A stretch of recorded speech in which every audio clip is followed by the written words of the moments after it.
ఇప్పుడు జాతీయ హోంమంత్రి అమిత్ షా గారికి పరిటాల సునీతమ్మ గారు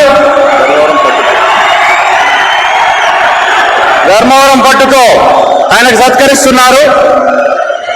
జిఎం శేఖర్ గారు బీజేపీ సత్యసాయి జిల్లా అధ్యక్షుడు కూడా పుష్పగుచ్చంతో సత్కరిస్తున్నారు. టీసీ వరుణ్ జనసేన పార్టీ అనంతపురం జిల్లా అధ్యక్షుడు పుష్పగుచ్చంతో సత్కరిస్తున్నారు.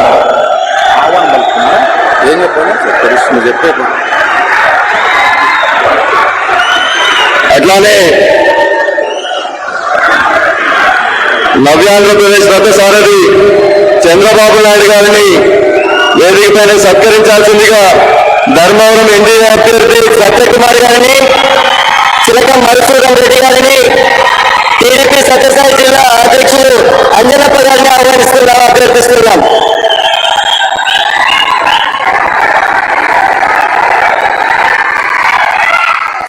ఇప్పుడు కేంద్ర హోంమంత్రి అమిత్ షా గారిని మరియు చంద్రబాబు నాయుడు గారిని సత్కరించాల్సిందిగా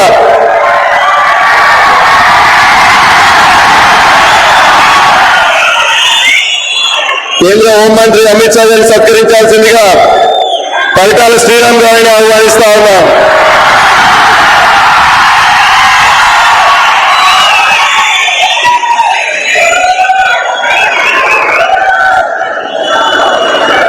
ఒకసారిగా అందరూ గట్టిగా చెప్తాము, భారత్ మాతాకి, భారత్ మాతాకి.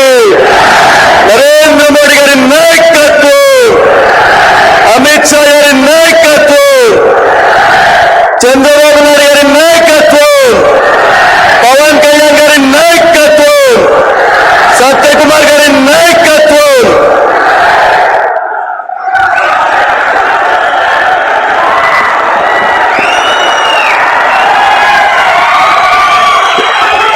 ఇక్కడ విచ్చేసిన వారందరికీ ధన్యవాదాలు తెలియజేసుకుంటూ, మనమంతా చాణక్యుడి గురించి వినే ఉంటాం, చాణక్య నీతి కథలు వినే ఉంటాం.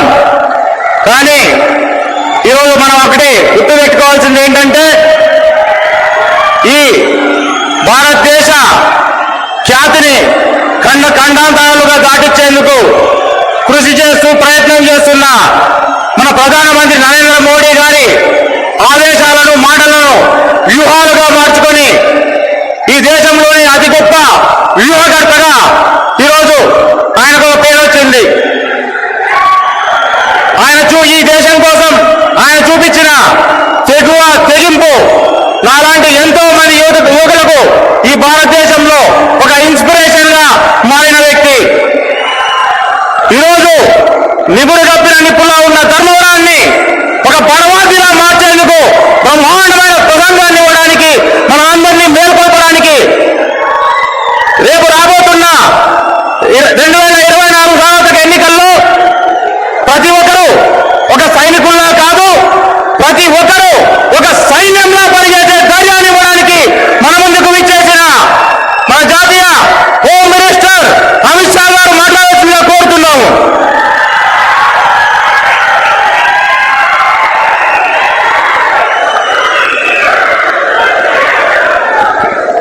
ఉద్రాగా ఇవాళ మనమందరం ఎదురు చూస్తున్న మన అందరి అభిమాన నాయకులు, అపర చాణక్యులు అమిత్ షా గారు ఇప్పుడు మాట్లాడతారు.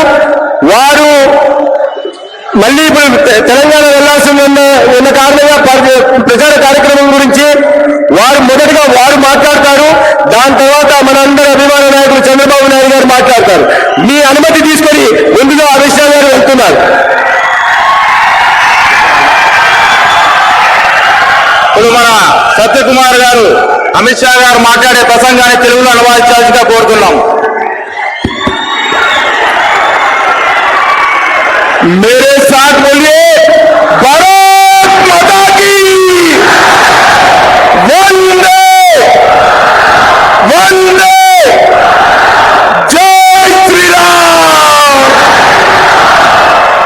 आज इस विशाल जनसभा में धर्मावरम में मेरे साथ मंच पर उपस्थित श्रीमान नारा चंद्रबाबू नायडू जी, श्री परिटाला श्रीराम, श्री चिलकम मधुसूदन रेड्डी जी, श्री GM शेखर। मेरे साथ बोलिए भारत माता की वंदे वंदे, जय श्री राम। आज इस विशाल जनसभा में धर्मावरम में मेरे साथ मंच पर उपस्थित श्रीमान नारा चंद्रबाबू नायडू जी, श्री परिटाला श्रीराम, श्री चिलकम मधुसूदन रेड्डी जी, श्री GM शेखर जी, सैंडी रेड्डी श्रीनिवासुलु जी, श्री मित्ता वामसी कृष्णा जी, और आज हिंदूपुर के लोकसभा कैंडिडेट और MP बी के पार्थसारथी जी, मेरे मित्र और धर्मापुरम कॉन्स्टिट्यूशन के MLA के प्रत्याशी सत्या कुमार जी, नंदपुरी बालाकृष्णन जी, श्रीमती परिटाला सुनीता जी, और आज इस बड़ी सभा में आए हुए धर्मावरम के मेरे प्यारे भाइयों बहनों माताओं और मेरे जिगर के टुकड़े जैसे युवा मित्रों, आप सभी को नमस्कार। ఇవాళ ఈ కార్యక్రమానికి విచ్చేసే వేదిక మీద ఉన్న పెద్దలందరికీ పేరు పేరున అభినందనలు తెలియజేస్తూ, మీ అందరికీ కూడా ఈ కార్యక్రమానికి విచ్చేసే సందర్భంగా నా హృదయానికి దగ్గరగా ఉంటున్న యువ మిత్రులకి ప్రత్యేకంగా నేను అభినందనలు నమస్కారాలు తెలియజేస్తున్నాను। ये मीडिया के लोग सेट कर बैठ जाओ, जरा पीछे दिखाई पड़े। मीडिया मित्रुలు కాస్త కిందకి కూర్చోండి, కెమెరా కింద बैठ जाइए प्लीज। మీరు కెమెరా సెట్ చేసి కూర్చోండి దయచేసి। अरे बैठ जाओ यार, मैं जिद्दी आदमी हूं, नहीं बोलूंगा। మీరు కెమెరా సెట్ చేసి కాస్త కింద కూర్చోండి దయచేసి। सबसे पहले मैं हिंदूपुर की पवित्र भूमि को हाथ जोड़कर प्रणाम करना चाहता हूं। अन्निटिकన్నా ముందుగా हिंदूपुर धर्मवरम पवित्र भूमि की నేను చేతులెత్తి నమస్కరిస్తున్నాను। मैं लेपाक्षी का ये स्थान है जहां प्रभु श्री राम जटायु से मिले थे। मैं लेपाक्षी मंदिर को भी प्रणाम कर मेरी बात की शुरुआत करना चाहता हूं। लेपाक्षी పుణ్యక్షేత్రంలోనే ప్రభు శ్రీరాములు జటాయువు కలిశారు కాబట్టి ఆ పుణ్యభూమికి కూడా నేను చేతులెత్తి నమస్కరిస్తున్నాను। मैं सत्य साई बाबा जिन्होंने शांति, तपस्या, ध्यान और सत्य की शिक्षा दुनिया भर को दी, महान सत्य साई बाबा को भी प्रणाम कर मेरी बात की शुरुआत करना चाहता हूं। శాంతిని, ధ్యానాన్ని, సత్యాన్ని ప్రపంచవ్యాప్తం చేసి ప్రపంచవ్యాప్తంగా పేరు తెచ్చుకున్న సత్య సాయిబాబు గారికి కూడా నేను ఈ సందర్భంగా నమస్కరిస్తున్నాను। भाइयों और बहनों, आंध्र प्रदेश में इस बार भारतीय जनता पार्टी, जनसेना और तेलुगु देशम पार्टी संयुक्त रूप से भ्रष्टाचार, अपराध, माफिया और कन्वर्जन के खिलाफ अपनी लड़ाई लड़ रहे हैं। मैं ये लड़ाई को ताकत देने के लिए यहाँ आया हूं। ఇతరుల ఈ రాష్ట్రంలో అవినీతికి, అస్తవ్యస్తలకి, అరాచకానికి, కన్వర్షన్లకి అంటే మత మార్పిడిలకి పాల్పడుతున్న ప్రభుత్వానికి వ్యతిరేకంగా పోరాటానికి తెలుగుదేశం, జనసేన, బీజేపీ ఏకమై పోరాడుతున్నాయి। ఆ పోరాటానికి మద్దతు తెలపడానికి మీ ముందుకు నేను వచ్చాను। भाइयों और बहनों, देश भर में चुनाव चल रहा है, लोकसभा का चुनाव चल रहा है। आंध्र प्रदेश में लोकसभा और विधानसभा दोनों का चुनाव चल रहा है। इतना మిత్రులారా, దేశమంతా లోక్సభకి ఎన్నికలు జరుగుతున్నాయి. కానీ ఆంధ్రప్రదేశ్ లో లోక్సభతో పాటు అసెంబ్లీకి కూడా ఎన్నికలు జరుగుతున్నాయి. पूरा अनुवाद करो यार, देश में लोकसभा का चल रहा है, बोलो तुम, बोलो बोलो बताए సార్. దేశవ్యాప్తంగా లోక్సభ ఎన్నికలు జరుగుతున్నాయి. ఆంధ్రప్రదేశ్ లో లోక్సభతో పాటు అసెంబ్లీ కూడా జరుగుతున్నాయి. పూరా దియా క్యా సార్? लोकसभा के 2 फेज का चुनाव समाप्त हो चुका है. లోక్సభ 2 ఫేజ్ల ఎన్నికలు పూర్తయ్యాయి. 2 फेज में मोदी जी सेंचुरी लगाकर बहुत आगे निकल चुके हैं. ఈ ఇప్పటిదాకా జరిగిన 2 విడతల ఎన్నికల్లో నరేంద్ర మోడీ గారు సెంచరీ ఇప్పటికే కొట్టేసి చాలా ముందుగా వెళ్ళున్నారు. और तीसरे फेज में 400 पार की ओर आगे बढ़ने वाले हैं. ఇక 3వ విడత ఎన్నికల్లో 400 సంఖ్యను దాటి ముందుకు వెళ్లే పరిస్థితుల్లో ఉన్నారు. मुझे यहाँ आते वक्त दिल्ली के पत्रकारों ने पूछा, आप आंध्र प्रदेश में टीडीपी और जनसेना से अलायंस किया है, आपके अलायंस का मकसद क्या है, उद्देश्य क्या है? నన్ను ఢిల్లీలో పత్రికారులు అడిగారు, పత్రికా మిత్రులు, మీరు ఆంధ్రప్రదేశ్ లో టీడీపీతో జనసేనతో ఇదిపై పొత్తు పెట్టుకున్నారు, ఆ పొత్తు వెనుక ప్రధాన కారణం ఏంటని వారు అడిగారు. भाई और बहनों, मैं आज ये सभा में मोदी जी, चंद्रबाबू जी, भारतीय जनता पार्टी, टीडीपी और पवन कल्याण के अलायंस का उद्देश्य बताना चाहता हूं. నేను ఈ రోజు విశాల సభలో మేము ఎందుకు పొత్తు పెట్టుకున్నామో, తెలుగుదేశం, జనసేన, బీజేపీ ఎందుకు పొత్తు పెట్టుకున్నాయి, ఎందుకు నరేంద్ర మోడీ గారు, చంద్రబాబు నాయుడు గారు, పవన్ కళ్యాణ్ గారు ఈ రాష్ట్రంలో కలిసి నడుస్తున్నారు అనే విషయానికి నేను సమాధానం చెప్పడానికి ఇక్కడికి వచ్చాను. हम अपराध को आंध्र प्रदेश से एक गुंडागर्दी और अपराध को समाप्त करने के लिए अलायंस किए हैं. మేము ఆంధ్రప్రదేశ్ లో ఈ గూండాగిరిని, నేరస్తుల్ని అరికట్టడానికి, అరాచకాల్ని అరికట్టడానికి ఇవాళ మేము ఈ పొత్తు పెట్టుకున్నాం. आंध्र प्रदेश से रैंपर करप्शन को समाप्त करने के लिए अलायंस किया है. పెద్ద ఎత్తున జరుగుతున్న అవినీతిని ఆంధ్రప్రదేశ్ లో పూర్తిగా సమాప్తం పలకడానికి మేము పొత్తు పెట్టుకున్నాం. आंध्र प्रदेश से लैंड माफियाओं को समाप्त करने के लिए अलायंस किया है. ఆంధ్రప్రదేశ్ లో విస్తృతంగా జరుగుతున్న భూమి మాఫియాని అరికట్టడానికి మేము ఈ పొత్తు పెట్టుకున్నాం. और आंध्र प्रदेश की राजधानी अमरावती को फिर से राजधानी बनाने के लिए अलायंस किया है. ఆంధ్రప్రదేశ్ రాజధాని అమరావతిని మళ్ళీ రాజధానిగా ఆంధ్రప్రదేశ్ పునఃస్థాపితం చేయడం కోసం మేము పొత్తు పెట్టుకున్నాం. भगवान तिरुपति बालाजी की पवित्रता को फिर से प्रस्तापित करने के लिए अलायंस किया है. ఏడుకొండలవాడు వెంకటేశ్వర స్వామి పవిత్రతను మళ్ళీ కాపాడడం కోసం ఈ మేము పొత్తు పెట్టుకున్నాం. और अंत में तेलुगु भाषा को बचाने के लिए हमारा अलायंस हुआ है. చివరికి ఏదో ఉన్నతమైన ఉత్కృష్టమైన తెలుగు భాషను పరిరక్షించడానికి మేము పొత్తు పెట్టుకున్నాం. भाई और बहनों, ये जगन जी की जो सरकार है वो तेलुगु भाषा को समाप्त कर प्राइमरी एजुकेशन में अंग्रेजी लाना चाहती है.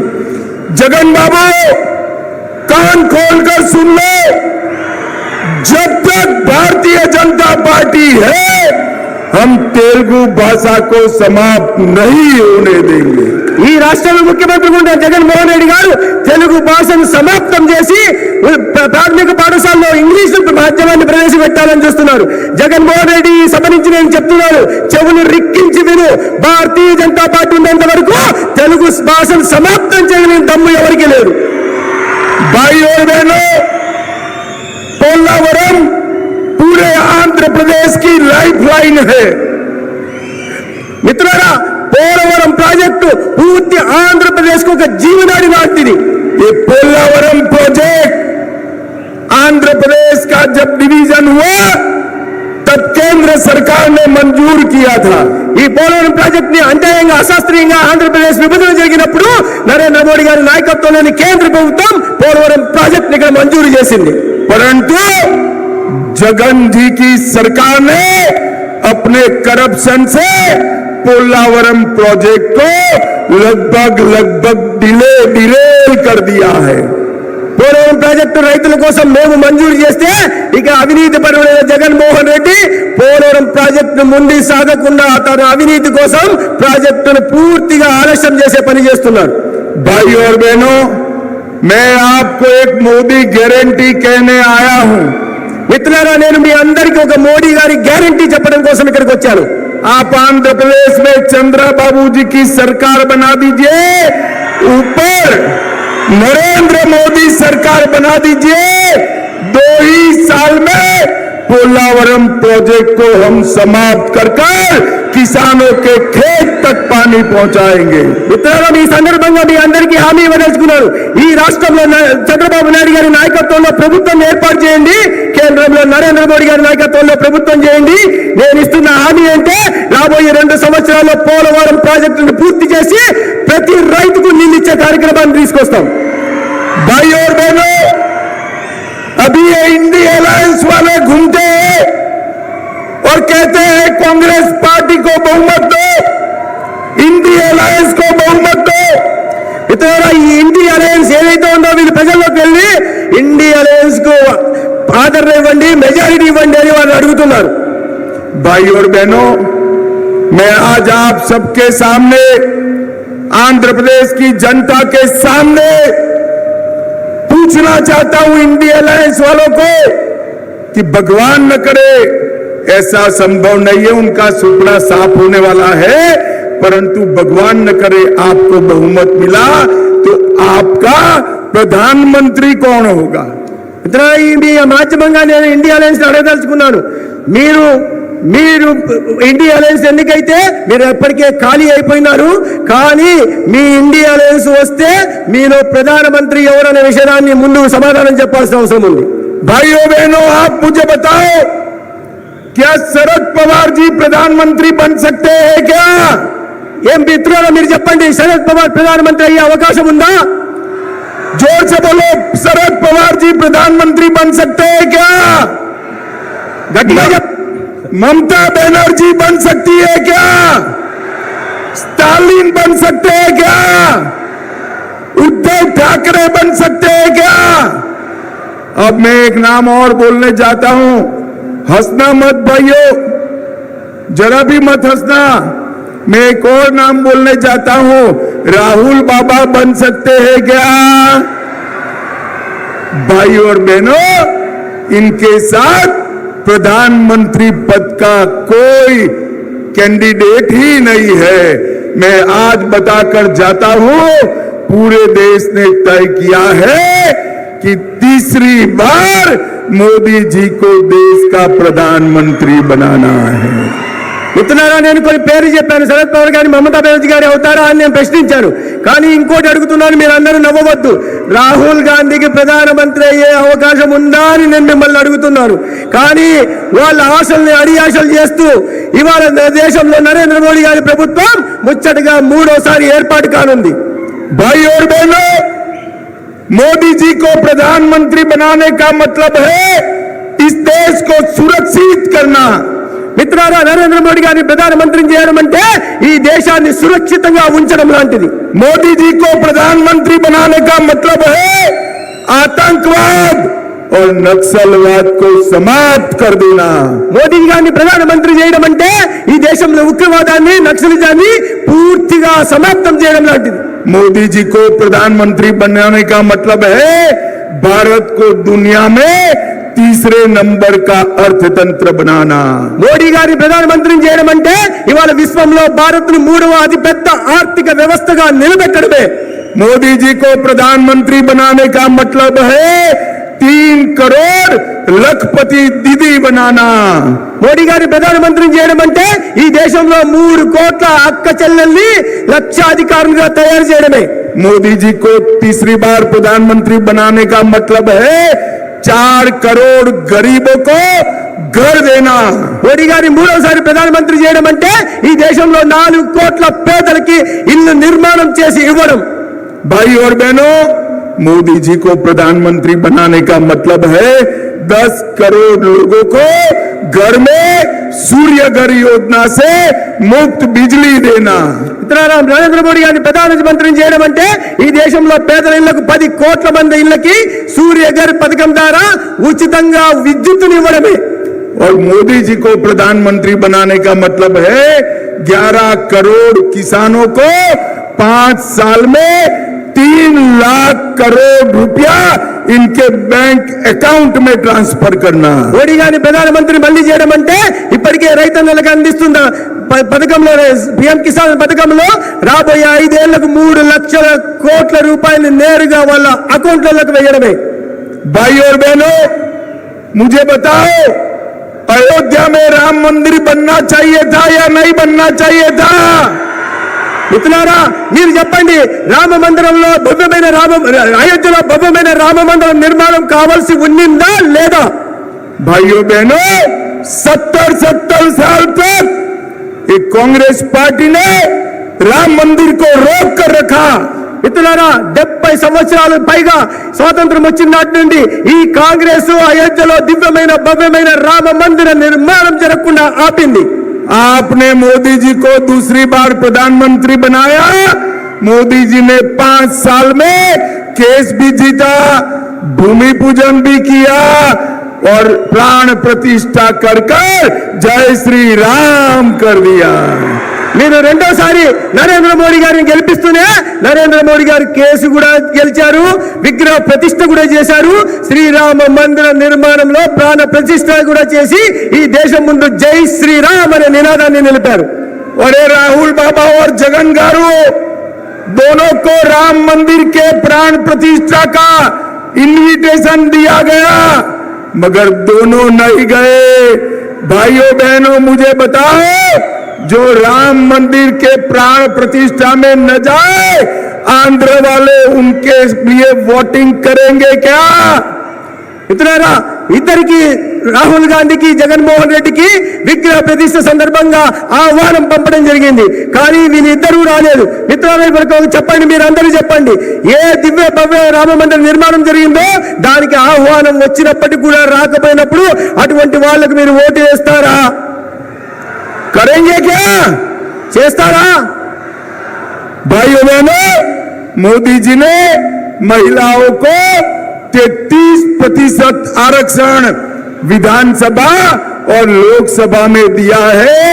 यहाँ बहुत सारी माताएं बहनें आई है। अगली विधानसभा में 33% माताएं होगी, ये मोदी की गारंटी है।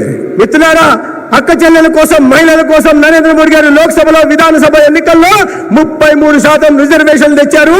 ఇక్కడ అనేక మంది అక్క చెల్లెళ్ళు ఉన్నారు। రాబోయే రోజుల్లో విధానసభలో పార్లమెంటులో మీరు అందరూ కూడా సభ్యులుగా ఉండబోతున్నారు। भाई और बहनों, मोदी जी ने 80 करोड़ गरीबों को मुफ्त राशन देने का काम किया है। పేదలకి 80 కోట్ల మంది పేదలకి ఉచితంగా బియ్యం రేషన్ ఇచ్చే పని నరేంద్ర మోడీ గారు చేశారు। 12 करोड़ गरीबों को टॉयलेट देने का काम नरेंद्र मोदी जी ने किया है। 12 కోట్ల మంది మహిళలకి మరుగుదొడ్లు నిర్మించే ఇళ్ళ ఆత్మగౌరవం నిలబెట్టేలాగా నరేంద్ర మోడీ గారు పనిచేశారు। 4 करोड़ गरीबों को खुद का घर दिया है। 4 కోట్ల పేదలకి వాళ్ళ సొంతంగా ఇల్లు నిర్మాణం చేసి ఇచ్చారు। 10 करोड़ गरीबों को उज्ज्वला का गैस दिया है। 10 కోట్ల మహిళలకి ఉజ్వల గ్యాస్ సిలిండర్ లభించింది। 14 करोड़ लोगों को नल से जल देने का काम किया है। 14 కోట్ల మంది ఇళ్ళకి మంచినీటి ద్వారా కుళాయి ద్వారా పరిశుభ్రమైన నీళ్లు అందించే కార్యక్రమం చేపట్టారు।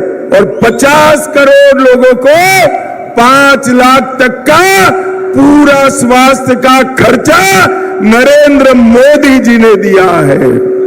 50 కోట్ల పేదలకి 5 లక్షల రూపాయలతో ఆయుష్మాన్ భారత్ కింద పూర్తి వైద్య సౌకర్యం కల్పించే ప్రయత్నం నరేంద్ర మోడీ గారు మాత్రమే చేశారు। भाइयों बहनों, मुझे बताओ, कोरोना का वैक्सीनेशन आप सभी का दोनों डोज लगा है या नहीं लगा है? కరోనా వ్యాక్సిన్ మీ అందరికీ 2 డోసులు లభించిందా లేదా? लगा है या नहीं लगा है? भाई जिसको लगा है वो दोनों हाथ उठाइए जरा। ఎవరికైతే లభించిందో వాళ్ళు 2 చేతులు ఎత్తండి। उठाइए जरा, ఎత్తండి।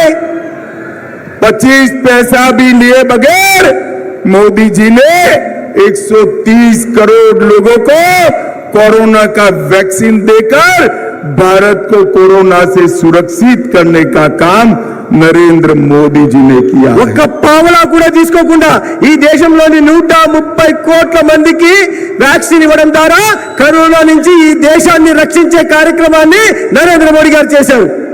मैं आज आंध्र प्रदेश की जनता को कहने आया हूं, चंद्रबाबू जी संयुक्त आंध्र प्रदेश के मुख्यमंत्री रहे, तब आंध्र प्रदेश को टॉप पर ले गए थे।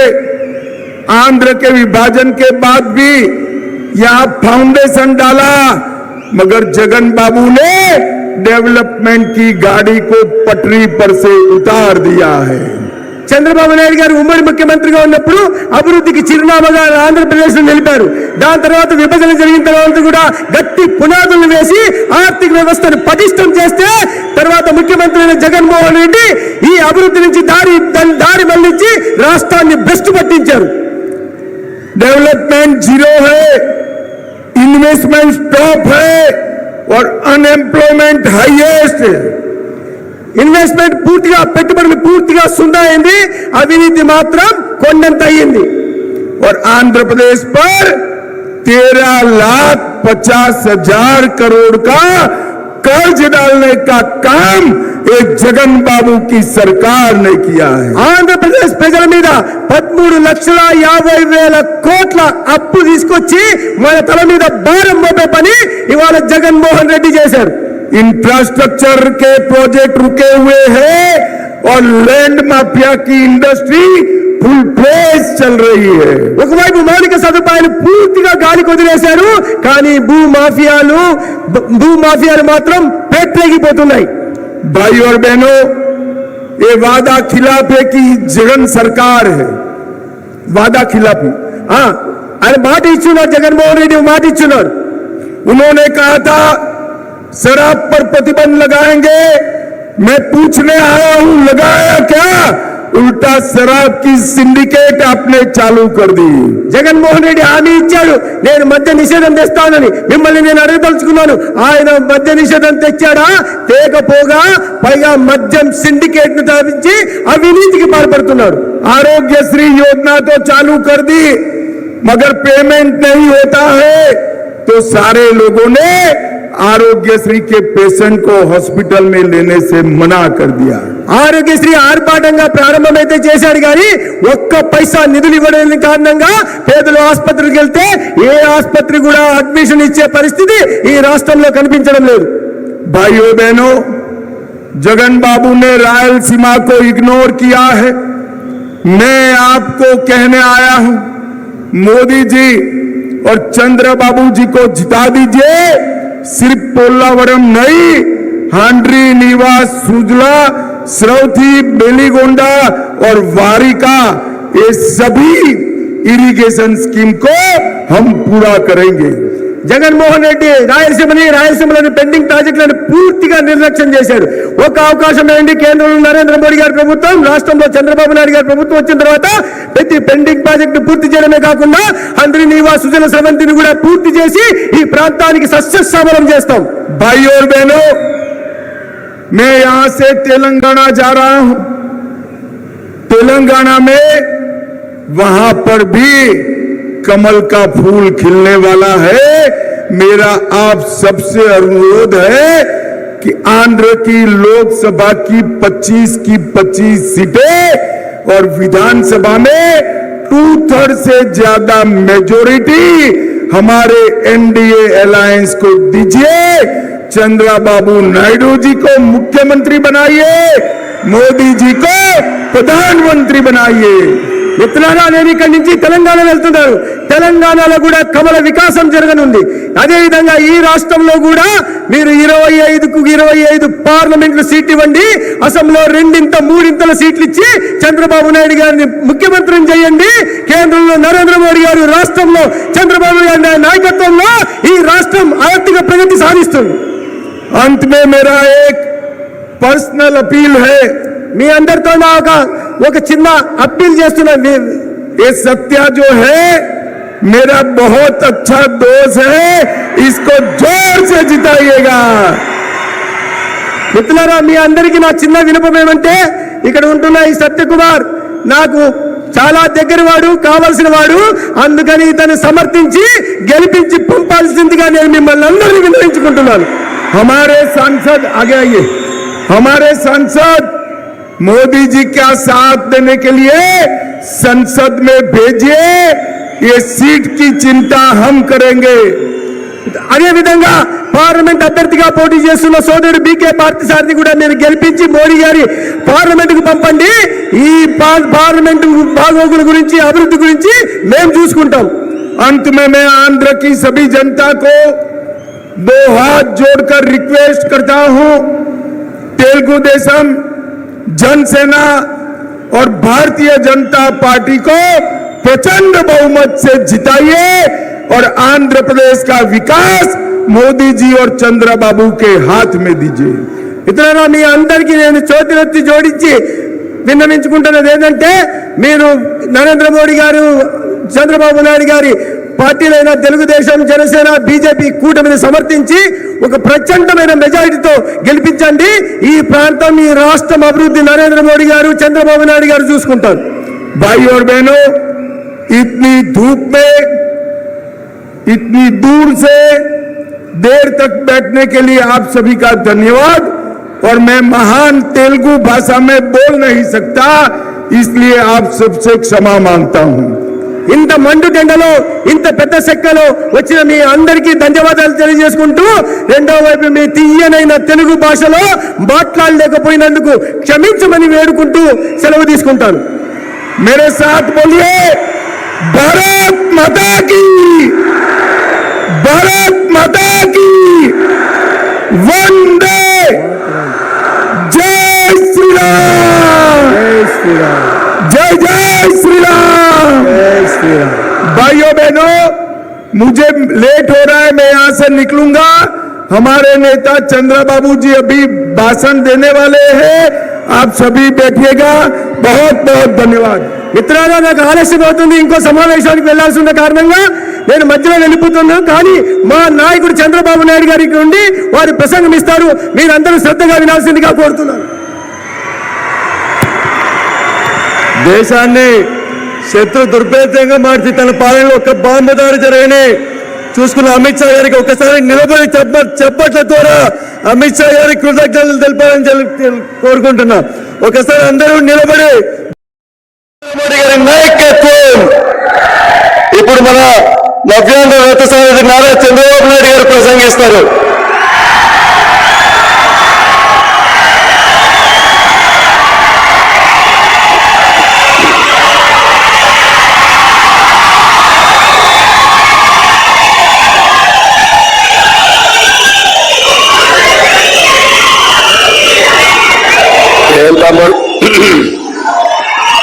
ఏం తమ్ముళ్ళు హుషారుగా ఉన్నారా?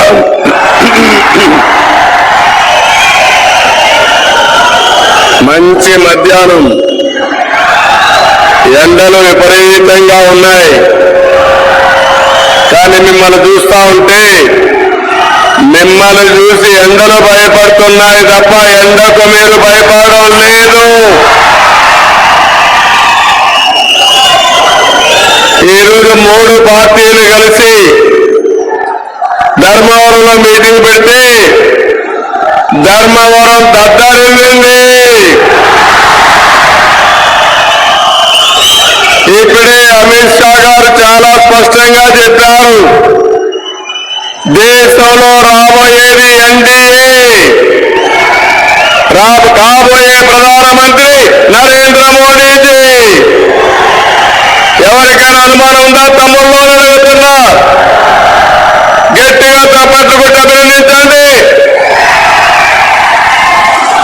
అదే మరిగా మన రాష్ట్రంలో జరిగేది ధర్మ పోరాటం। ధర్మాన్ని గెలిపించడానికి సిద్ధంగా ఉన్నారా లేదా? మీరు సిద్ధమా? మీరు అందుకని ఈరోజు మీ ముందరకు వచ్చినప్పుడు అమిత్ షా గారు చాలా మందికి అనుమానాలు ఉన్నాయి, ఎందుకు 3 పార్టీలు కలిశాయని చాలా మంది అడిగే పరిస్థితికి వచ్చారు. ఈరోజు అమిత్ షా గారు చాలా స్పష్టమైన సమాధానం ఇచ్చారు. ఈ రాష్ట్రానికి అవసరం ప్రజలు గెలవాలి, రాష్ట్రం నిలదొక్కోవాలి, దుర్మార్గుడి ఇంటికి పంపించాలి. అదే మా కూటమి ధ్యేయమని చాలా స్పష్టంగా అమిత్ షా గారు చెప్పారు. వారిని మనస్ఫూర్తిగా అభినందిస్తున్నాను. ఈ దుర్మార్గుడు ఒకసారి మీరు చూస్తే మన అమరావతిని నాశనం చేశారా లేదా తమ్ముళ్ళు అడుగుతున్నా. 3 రాజధానులు ముచ్చట పెట్టి 3 ముక్కలాటాడి అసలు రాజధానే లేకుండా చేసిన దుర్మార్గుడు ఈ సైకో జగన్మోహన్ రెడ్డి. ఇప్పుడు అర్థమైందా మీ అందరికీ? మన రాజధాని అమరావతి 4వ తారీఖున మీరు ఓటేసిన తర్వాత అటు కేంద్ర సహకారంతో మళ్లీ అమరావతిని భారతదేశంలో నెంబర్ 1 రాజధానిగా చేసే బాధ్యత మాదని మీ అందరికీ హామీ ఇస్తున్నా. ఒకప్పుడు హైదరాబాద్ అభివృద్ధి చేశాం, అది ఈరోజు తెలంగాణలో ఉంది, అనుభవం ఉంది. మళ్లీ హామీ ఇస్తున్నా మీ అందరికీ, తప్పకుండా అమరావతిని ప్రపంచ పటంలో పెట్టే బాధ్యత ఎన్డీఏది. అటు కేంద్రం ఇటు రాష్ట్రం రెండూ కలిసి డెవలప్ చేస్తామని చెప్పి తెలియజేస్తున్నా. రెండో విషయం మీరు చూశారు, అమిత్ షా గారు చాలా స్పష్టంగా చెప్పారు, మేము అమరావతికి కట్టుబడి ఉన్నామని చెప్పారు. ఇప్పుడు అడుగుతున్నా, ఈ యొక్క సైకో జగన్ని ఏ ముఖం పెట్టుకొని తిరుగుతామని అడుగుతున్నా. అంటే మన ఆశల్ని సర్వనాశనం చేసిన వ్యక్తి ఈ సైకో జగన్మోహన్ రెడ్డి. నేను అడుగుతున్న తమ్ముల్ని, నేను అడుగుతున్న ఆడబిడ్డల్ని, ఈరోజు మీరు ఆలోచించండి. 10 ఏళ్ల తర్వాత మీ రాజధాని ఏదంటే రాజధాని పేరు చెప్పలేని దౌర్భాగ్య స్థితికి మనం వచ్చేసాం. అందుకే ఈరోజు మనందరం కూడా ఆలోచించుకుని మళ్లీ అమరావతి నిర్మాణం కోసం ఎన్డీఏ కోటేమని ఇక్కడ నిలబడిన అభ్యర్థులు ఒక పక్క సత్యకుమార్, ఇంకో పక్క పార్థ సారథి. ఆ విషయం కూడా నేను లాస్ట్ లో మీతో మాట్లాడతాను. ఇంకో పక్క మీరు ఒకసారి చూస్తే ఈరోజు రాష్ట్రంలో పోలవరం మీద ఒక నిర్దిష్టమైన హామీ చెప్పారు. మొన్ననే ప్రధానమంత్రి గారు మీడియా ఇంటర్వ్యూ ఇచ్చినప్పుడు మేము పోలవరానికి కట్టుబడి ఉన్నాం, పోలవరాన్ని పూర్తి చేస్తామని చాలా స్పష్టంగా చెప్పారు. ఇప్పుడే అమిత్ షా గారు మాట్లాడినప్పుడు అవినీతికి పాల్పడి పోలవరం డిలే అయింది, మళ్లీ దీన్ని పూర్తి చేసే బాధ్యత మాదని చాలా స్పష్టంగా హామీ ఇచ్చాడు. తమలో ఇక్కడుండే మీరందరూ గుర్తుపెట్టుకోవాలి, మళ్లీ పోలవరం పూర్తయి హంద్రీ నీవా పూర్తి చేసి ప్రతి ఎకరాకు ఈ అనంతపురంలో నీళ్లిచ్చే బాధ్యత మాదని మీ అందరికీ హామీ ఇస్తున్నా. ఈరోజు ఒక్క విషయం ఆలోచించండి. ఆ రోజు మన హంద్రీ నీవా పూర్తి చేశాం, గొల్లపల్లి రిజర్వాయర్ పూర్తి చేశాం. గొల్లపల్లి రిజర్వాయర్ పూర్తి చేస్తే కియా మోటార్ వచ్చి ఇక్కడ ఇండస్ట్రీ పెట్టే పరిస్థితికి వచ్చారు. అదే గాని నీళ్లు కానొచ్చుంటే ప్రతి ఎకరాకు నీళ్లు ఇస్తే, ప్రతి ప్రాంతానికి నీళ్లు ఇస్తే పోతే అనంతపురం జిల్లా బ్రహ్మాండంగా ముందుకెళ్లేది. అలాంటి ప్రాజెక్ట్ ని గోదావరిలో కలిపేసిన దుర్మార్గుడు ఈ సైకో జగన్ అని చెప్పి కూడా నేను మీకు తెలియజేస్తున్నా. నేను అడుగుతున్నా, రాయలసీమలో మేము అడిగాం, సమాధానం చెప్పలేదు. ఈరోజు బాధ్యత కలిగినటువంటి దేశంలోనే హోంశాఖ మంత్రులు ఒక మాట అడిగారు, రాయలసీమకు ఏం చేశారో, అన్యాయం చేశారని చాలా స్పష్టంగా చెప్పారు. ఇప్పుడు నేను అడుగుతున్నా, సమాధానం చెప్పే ధైర్యం ఈ జగన్ కుందా అని అడుగుతున్నా. రాయలసీమ ద్రోహి ఈ జగన్మోహన్ రెడ్డి అవునా కాదా తమ్ముళ్ళు మిమ్మల్ని అడుగుతున్నా. 5 ఏళ్లలో ఒక్క ప్రాజెక్టు ₹1 ఖర్చు పెట్టారా మీ ఊళ్ళో? అనంతపురంలో పెట్టారా అని అడుగుతున్నా. కొద్దిగా వాల్యూమ్ పెంచరా, కొద్దిగా వాల్యూమ్ పెంచు. ₹1 ఖర్చు పెట్టకుండా రాయలసీమకు అతి కీలకమైనటువంటి సాగునీటి ప్రాజెక్టుని పూర్తిగా అన్యాయం చేసి ఆటకెక్కించిన వ్యక్తి ఈ జగన్మోహన్ రెడ్డి అని కూడా నేను మీకు తెలియజేస్తున్నా. ఇంకొక మీరు చూస్తే పోలవరం పూర్తి చేస్తాం, నదుల అనుసంధానం చేస్తాం, గోదావరి నుంచి మిగులు జలాల్ని చివరి భూముల వరకు తీసుకొచ్చే బాధ్యత మేము తీసుకుంటామని చెప్పి కూడా నేను మీకు తెలియజేసుకుంటున్నాను. ఇప్పుడే మోడీ గ్యారంటీ కింద ఏమేమి ఇస్తున్నామో చాలా స్పష్టంగా అమిత్ షా గారు చెప్పారు. అదే సమయంలో మనం కూడా ప్రజాగళం కింద ప్రజా మేనిఫెస్టో ఇచ్చాం, సూపర్ 6 ఇచ్చాం. ఈ 2 కలుపుకుంటే ఈ రాష్ట్రానికి ప్రజలకు ఎంతో ఉపయోగపడుతుంది. ఆ విషయం కూడా మీరు గుర్తుపెట్టుకోవాల్సిన అవసరం ఉంది. ఈరోజు నేను ఒక మాట చెప్పాను, ఏ విధంగా భవిష్యత్తులో అనుసంధానం చేస్తామో ఒక్క ఉదాహరణ మహిళలు. ఈరోజు మీరు ఒక్కసారి చూస్తే ఎప్పుడో డాక్రా సంఘాలు పెట్టాం. ఈరోజు ఆ డాక్రా సంఘాలని నరేంద్ర మోడీ గారు 3 కోట్ల మందిని లక్షాధికారులు చేసి ఎన్నికల మేనిఫెస్టో ఆయన మోడీ గ్యారంటీ కింద ఇచ్చారు. మన దగ్గర ఎక్కువ మంది మహిళల్ని లక్షాధికారులు చేసుకునే అవకాశం ఉంది. రెండోది ఎప్పటి నుంచే పోరాడుతున్నాం, చట్టసభల్లో మహిళలకు 33% రిజర్వేషన్ రావాలని. ఆ కళ ఈరోజు సాఫల్యం అవుతా ఉంది. ఈ 2 కాకుండా ఇక్కడికి వచ్చినప్పుడు మనం క్లియర్ గా మహాశక్తి కింద ప్రతి ఒక్క మహిళకి ₹1,500 నెలకు, అంటే సంవత్సరానికి 18,000, 5 ఏళ్లలో ₹90,000 ప్రతి మహిళకి ఇస్తాం.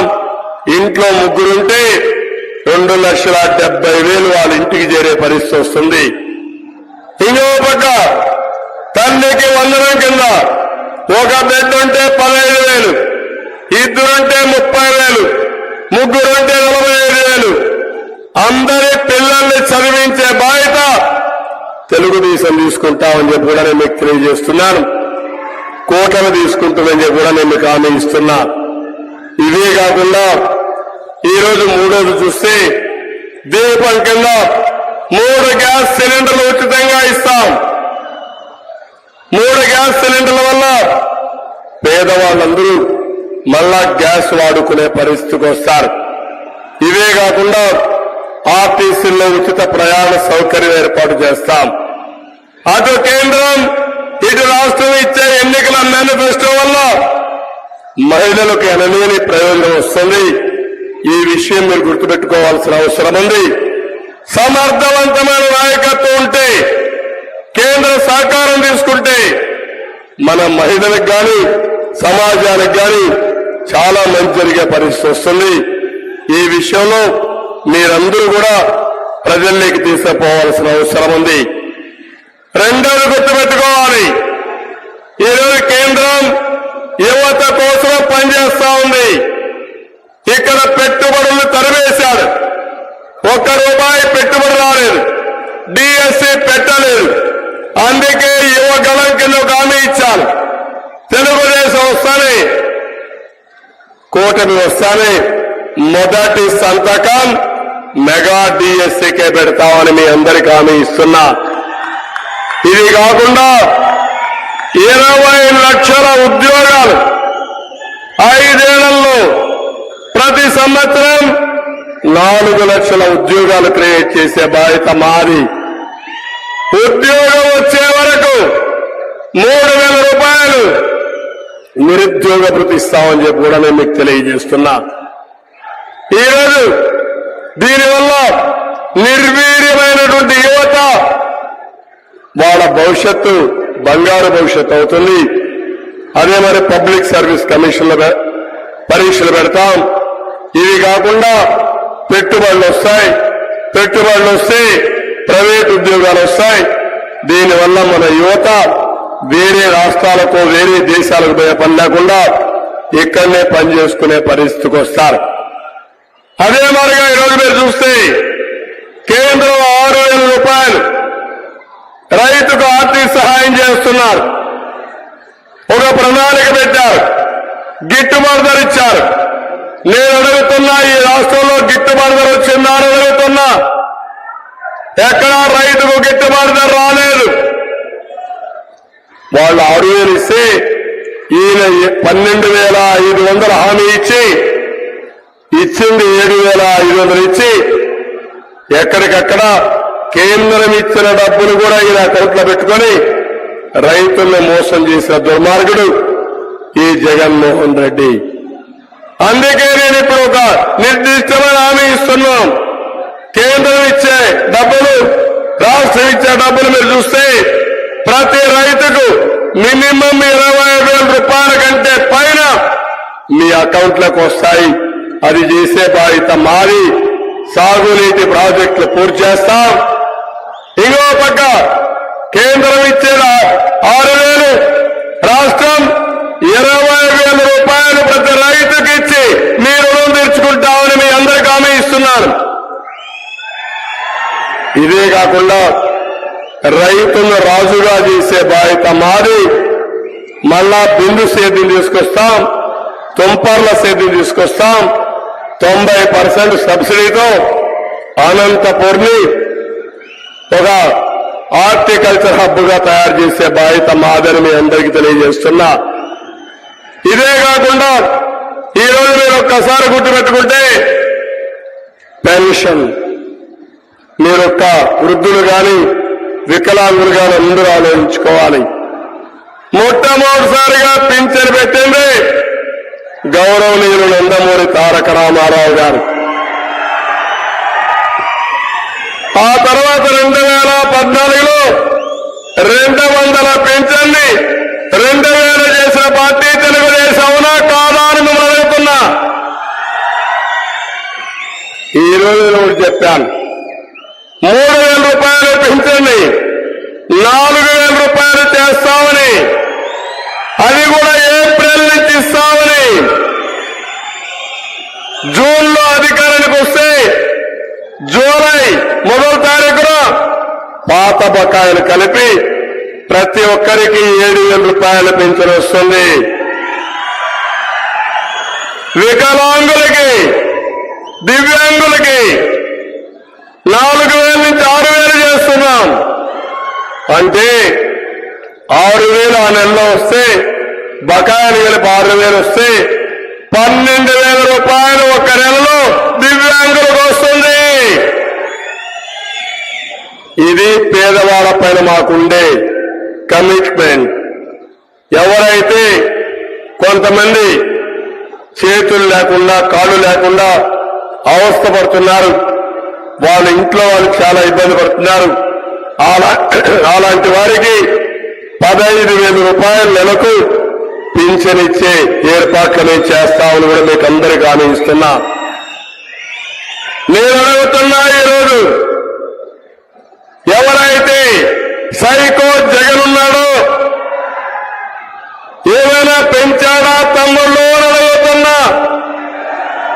పెంచే ఆలోచన చేశాడా అని మిమ్మల్ని అడుగుతున్నా. పెంచుతాడా అని మిమ్మల్ని అడుగుతున్నా. కానీ శవ రాజకీయాలు చేస్తున్నాడు. పండు కాకుల్లాంటి వృద్ధుల్ని పొట్టన పెట్టుకుంటున్నాడు. పోయిన నెల మీరు చూశారు, పెన్షన్లు ఇవ్వాల్సింది ఇంటి దగ్గర. ఈరోజు 1,50,000 మంది సచివాలయ ఉద్యోగస్తులున్నారు. వాళ్ళు అనుకుంటే 40 మందికి 2 రోజుల్లో పింఛన్ ఇచ్చే అవకాశం ఉంది. పింఛన్ ఇవ్వకుండా సచివాలయం రప్పించి తిప్పి 13 మందిని చంపేశారు. మేము ఆ రోజు చెప్పాం, ఇది ప్రభుత్వ హత్య, చనిపోయిన వాళ్ళకి 10 లక్షల రూపాయలు ఎక్స్గ్రేషియా ఇవ్వమని డిమాండ్ చేశాం. ఇంకా ఇవ్వాల. ఈ ప్రభుత్వ పైన కేసులు కూడా పెట్టాలి. మళ్ళీ ఈ నెలలో కేంద్ర ఎన్నికల కమిషన్ చాలా స్పష్టంగా చెప్పింది, మీరు ఆ ప్రత్యామ్నాయ ఏర్పాటు చేయండి, ఎవరికి ఇబ్బంది లేకుండా పెన్షన్లు ఇమ్మంటే మళ్ళీ బ్యాంకుల్లో పెన్షన్లన్నీ వేసే పరిస్థితికి వచ్చారు. వృద్ధులు బ్యాంకు పోగలుగుతారా? ఆధార్ అకౌంట్లు ఉన్నాయా? పాన్ అకౌంట్ ఉందా?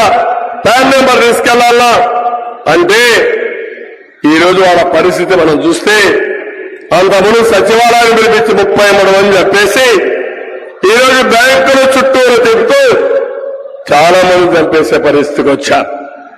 ఇవన్నీ కూడా శవ రాజకీయాలు చేసే ఈ ముఖ్యమంత్రిని ఇంటికి పంపించాలా లేదా తమ్ముళ్ళు అని అడుగుతున్నా మిమ్మల్ని. ఇది న్యాయమని మిమ్మల్ని అడుగుతున్నా. 2014లో తండ్రి చనిపోయాడు, తండ్రి లేని బిడ్డని ఓటుకొచ్చాడు. 2019లో గొడ్డలి వేటితో బాబాయిని చంపేసి మన మీద పెట్టాలని ప్రయత్నం చేశాడు. నేను అడుగుతున్నా మిమ్మల్ని అందరినీ, అనంతపూర్లో కిల్డ్ బాబాయ్ తమ్ముళ్ళు అని అడుగుతున్నా. ఎవరు చంపారని అడుగుతున్నా. ఇప్పుడు తిరిగి ఎవరైతే బాధితులున్నారో వాళ్ళే నిందితులుగా చేసే పరిస్థితికి వచ్చాడు. అంటే ఏ బిడ్డ అయితే సునీత తండ్రిని ఎవరు మరణం చేశారో ఎస్టాబ్లిష్ చేయాలని పోరాడుతా ఉంటే ఆవిడ మీదనే కేసులు పెట్టే పరిస్థితికి వచ్చాడు. పోయిన ఎన్నికల్లో కోడి కత్తి డ్రామా ఆడాడు, ఇప్పుడు గులకరాయి డ్రామా ఆడాడు. రాయి కనపడదు, దెబ్బ మాత్రం తగులుతుంది. ఇది ఎక్కడ నాటకాలో నాకు తెలియదు. ఇప్పుడు కొత్త నాటకం మళ్ళీ ఆలోచిస్తున్నాడు. ఎవరినో ఒకరిని చంపేసి తద్వారా రాజకీయ లబ్ధి పొందాలని ఆలోచిస్తున్నాడు. నేను అందుకని ఈ వారం రోజులు చాలా ముఖ్యం. ఈ వారంలో అతనికి అర్థమైపోయింది, ఓడిపోతామని నిర్ణయించుకున్నాడు. సర్వేలన్నీ ఏకపక్షంగా వస్తున్నాయి. గెలిసేది ఎన్డీఏ క్లియర్ గా ఉంది. ఈ రాష్ట్రానికి పట్టిన సరి మే 13వ తారీఖున విరగడైపోతుంది తమ్ముళ్ళు అని మేము అందరికీ విజ్ఞప్తి చేస్తున్నా. అందుకనే ఈరోజు మనం చూస్తున్నాం, క్లాస్ వార్ అంటాడు. నేను అడుగుతున్నా, క్లాస్ వార్ కాదు, క్యాష్ వార్. రాష్ట్రంలో ఉండే సంపదంతా నువ్వేదో చేశావు. ఇక్కడుండే మీరందరూ ఉన్నారు. ఇప్పుడే అమిత్ షా గారు చెప్పారు, బిగ్గెస్ట్ స్కామ్ లిక్కర్ స్కామ్. ఒకప్పుడు 60 రూపాయల క్వార్టర్ బాటిల్, తమ్ముళ్ళు ఇప్పుడు ఎంత క్వార్టర్ బాటిల్? 200. అవునా కాదా? 140 రూపాయలు ఎవరికి పోతుంది? కర్ణాటకలో ఉండే బ్రాండ్లు ఇక్కడ ఉన్నాయా? తెలంగాణలో ఉండే బ్రాండ్ ఇక్కడ ఉందా? ఇక్కడ జే బ్రాండ్ ఉంది, జగ్గుబాయ్ బ్రాండ్ ఇక్కడ. మ్యానుఫ్యాక్చరింగ్ ఆయనే, హోల్సేల్ డిస్ట్రిబ్యూషన్ ఆయనే, కడాని షాపుల్లో కూడా ఆయన మనుషులే. ఏ తమ్ముళ్ళు ఏ షాపులో అయినా ఆన్లైన్ పేమెంట్స్ ఉన్నాయా? బజార్లో మారుమూల చాయ్ వాలా టీ కొట్లో కూడా ఆన్లైన్ పేమెంట్స్ ఉంటే ఈయన మాత్రం డబ్బులే పే చేయాలి. దాంట్లో ఈయన కమిషన్ సాయంత్రం అయితే తాడేపల్లి కొంపకి వెళ్లాల్సిన అవసరం ఉంది. నేను అడుగుతున్నా ఇక్కడ వాళ్ళందరికీ, ఇసుక వస్తా ఉందా తమ్ముళ్ళు? మిమ్మల్ని అడుగుతున్నా.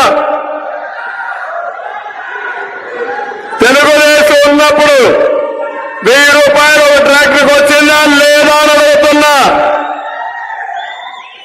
ఈరోజు 5,000 రూపాయలు అయిపోయింది. మళ్ళీ హామీ ఇస్తున్నా, దాచుకున్నాడు. భవిష్యత్తులో మీకు ఇచ్చే హామీ ఉచిత ఇసుక ఇచ్చే విధానానికి శ్రీకారం చుడతాం. మే 13 తర్వాత ఏ ఊర్లో ఇసుక మీరే తీసుకుపోయే స్వేచ్ఛ మీకు ఇస్తున్నాను.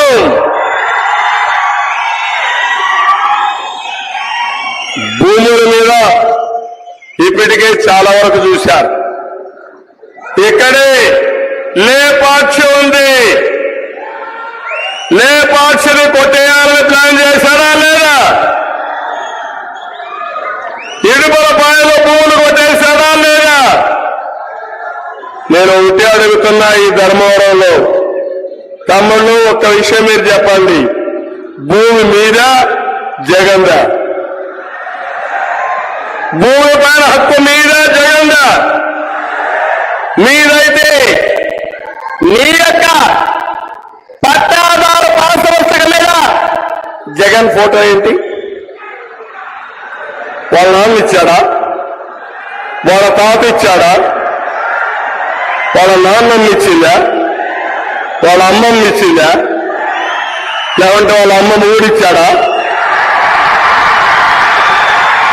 లేకుంటే వాళ్ళ అమ్మమ్మ ఊరిచ్చాడా?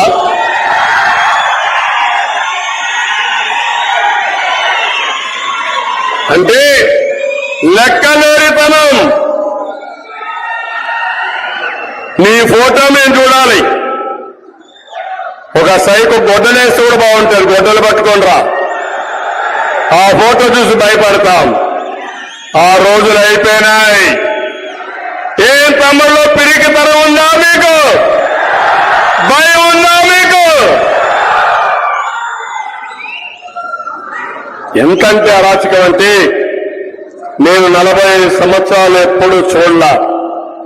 ఇప్పుడు మీ వ్యక్తిగత భూమి పైన టెండర్ పెట్టాడు, కొత్త చట్టం తీసుకొచ్చాడు.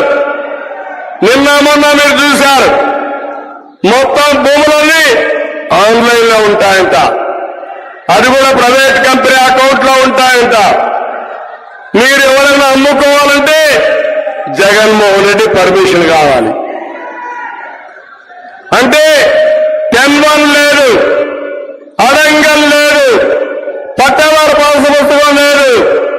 మీకు జిరాక్స్ కాపీ ఇస్తారంట. ఆ జిరాక్స్ కాపీ ముడ్డు చూసుకోవడానికి పనికి వస్తుందా తమ్ముళ్ళు అడుగుతున్నా. అంటే మనలందరినీ బానిసలు అనుకుంటున్నారు. ఒక్కొక్కరు ఒక్కొక్క దెబ్బ కొడితే రేపు ఎన్నికల్లో గోప గుయ్యాలి. మనం కొట్టలేదని, కొట్టవని చెప్పే మాటలు నమ్ముతామని అబద్ధాలు చెప్పి, అసత్యాలు చెప్పి, మోసం చేసి కడాన మన ఆస్తులకే టెండర్ పెట్టే ధైర్యం వచ్చిందంటే కబద్దార్ జగన్, నీ సైకో నేచర్ని ఎండగడతాం. చిత్తుగా ఓడించి నిన్ను నీ పార్టీని భూస్థాపితం చేస్తారని మీ అందరికీ హామీ ఇస్తున్నా. అందుకే ఈరోజు ఇక్కడికి వచ్చినప్పుడు చేనేత కార్మికులు ఉన్నారు. బీసీ డిక్లరేషన్ ఇచ్చాం. 5 ఏళ్లలో 1,50,000 కోట్లు ఖర్చు పెడతాం. ఆదరణకు 5,000 కోట్లు సంవత్సరానికి ఖర్చు పెడతాం. స్వయం ఉపాధికి 10,000 కోట్లు ఖర్చు పెడతాం. ఎప్పుడూ తెలుగుదేశం పార్టీకి కంచుకోట వెనుకబడిన వర్గాలు. ధర్మవరం తెలుగుదేశం పార్టీకి ఎప్పుడు ఆరాధించారు, అభిమానించారు. ఇక్కడ చేనేత కార్మికులు ఉన్నారు, మిగిలిన బీసీలు కూడా ఉన్నారు. నేను ఒకటే హామీ ఇస్తున్నా, చేనేత పరిశ్రమని ప్రోత్సహించడానికి మీరు జీఎస్టీ కడితే తిరిగి మీకు ఇచ్చే బాధ్యత మాది. ఇది కాకుండా చేనేత కార్మికులకి సంవత్సరానికి 24,000 మీ అకౌంట్ లో వేస్తామని చెప్పి నేను మీకు తెలియజేస్తున్నా. పవర్ లూమ్ కి 500 హ్యాండ్లూమ్కి 200 యూనిట్లు కరెంటు ఉచితంగా ఇచ్చే బాధ్యత మాది. ఇదే కాకుండా ఈరోజు నాయీ బ్రాహ్మణులు ఉన్నారు. దేవాలయాల్లో ఆదాయం బాగుండే దేవాలయాల్లో కనీస వేతనం 25,000 రూపాయలు ఇప్పిస్తాం. అదే మరి షాపులకు ఒక 200 యూనిట్లు కరెంటు ఉచితంగా ఇస్తాం. ప్రతి ఒక్కరికి న్యాయం చేయడానికి ఎన్నికల మేనిఫెస్టోలో పెట్టాం.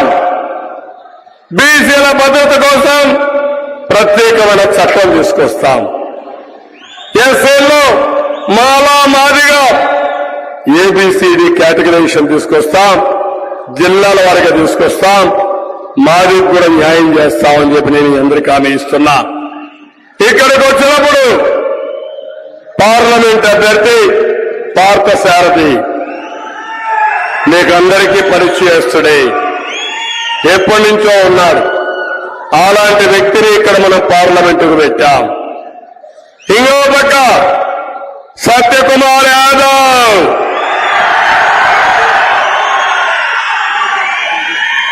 భారతీయ జనతా పార్టీ సమర్థవంతుడు. ఇప్పుడే అమిత్ షా గారు ఒక మాట చెప్పారు, నా వ్యక్తిగత మనిషి, ఆశీర్వదించండి, మీకేం కావాలో చేస్తారని చాలా స్పష్టంగా చెప్పారు. అటు కేంద్ర సహకారం, ఇటు మా సహకారం కూడా ఉంటుందని మీ అందరికీ హామీ ఇస్తున్నా. ధర్మవరాన్ని మళ్ళీ ఘాట్లో పెట్టే బాధ్యత మాదని చెప్పి నేను మీ అందరికీ హామీ ఇస్తున్నా. ఇక్కడికి వచ్చే కొందరికి ధర్మవరంలో కేతిరెడ్డి, గుడ్ మార్నింగ్ రెడ్డి, ఏం చెప్పాలి? గుడ్ నైట్ చెప్పాలి. శాశ్వతంగా గుడ్ నైట్ చెప్పాలి. గుర్రం మీద స్వారీ చేస్తాడు, నాటకాలు ఆడతాడు, పనుల కోసం వచ్చామంటాడు, భూములన్నీ సర్వే చేస్తాడు, నెక్స్ట్ డే ఆ భూములన్నీ కొట్టేస్తాడు. అవునా కాదా? ఇలాంటి వాడు ఎమ్మెల్యే కావాలని మిమ్మల్ని అడుగుతున్నా. ఎర్రగుట్టని మింగేసిన ఓనకొండ ఈ కేతిరెడ్డి అవునా కాదా? ఇవన్నీ కూడా లోకేష్ వచ్చినప్పుడు యువగలలో ఎక్స్పోజ్ చేస్తే ఇష్టానుసారంగా నోరు బారేసుకున్నాడు. గుప్త నిధుల కోసం అమ్మవారి ఆలయాన్ని కూడా పడగొట్టిన దుర్మార్గుడు ఈ కేతిరెడ్డి. సోలార్ కంపెనీ దగ్గర మామూలు వసూలు చేసిన వ్యక్తి.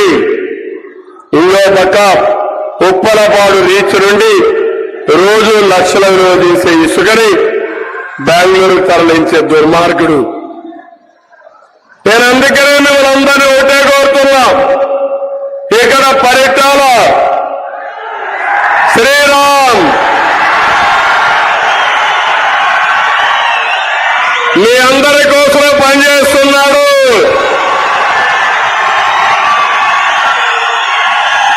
పొత్తులో ధర్మంగా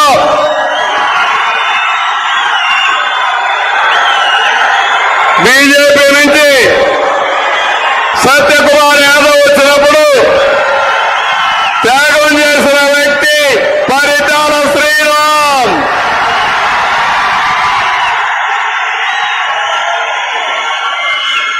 తప్పకుండా పరిటాల శ్రీరామును గుర్తుపెట్టుకుంటానని మీ అందరికీ హామీ ఇస్తున్నా.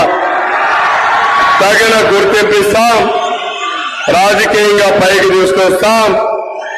నేను ఒకటే మిమ్మల్ని అడుగుతున్నా, శ్రీరామ్ ఏ విధంగా చేయాలనేది నా బాధ్యత, అది నేను చేస్తానని మీ అందరికీ హామీ ఇస్తున్నా. అదే సమయంలో శ్రీరామును అభిమానించే మీరు,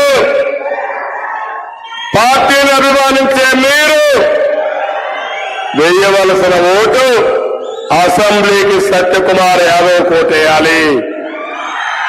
కమలం పువ్వు పైన ఓటేయాలి.